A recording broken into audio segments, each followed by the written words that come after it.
I caught my partner in bed with my best friend, and I didn't even get the satisfaction of a screaming match. She just looked at me, cold as ice, and said, "You'll want to sit down for this."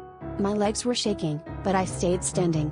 She pulled the sheets up, not to cover herself, but to reach for the laptop on the nightstand. "You're going to read something," she said. I thought it was a confession, maybe an apology, but it was a Word document titled with two of our pet names smashed together, and the opening scene was the exact nightmare I'd just walked in on.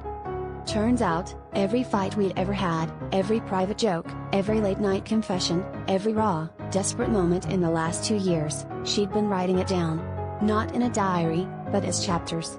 "You're my muse," she said, like that was supposed to make it better.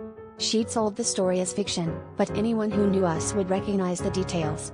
She'd changed my name, but not my scars, not my habits, not the way I cried when I begged her to stay after our first big fight. I stared at the laptop screen, scrolling through dialogue I knew by heart, except now my humiliation was there for the world to consume. I wanted to scream, to smash her computer, but all I managed was, "Why?" She shrugged and said, "People love a messy love story. And you're so good at giving me material." My stomach twisted, half from rage, half because some sick part of me was flattered, knowing I'd inspired something that had already hit the bestseller lists. The betrayal wasn't just the cheating, it was realizing she'd only ever loved me in the way a vulture loves a carcass, picking me apart for scraps, hungry for drama, always watching for the next plot twist. I left that night, but I still read every new book she published, searching for pieces of myself in every chapter, half hoping to find a version of me she'd loved for real.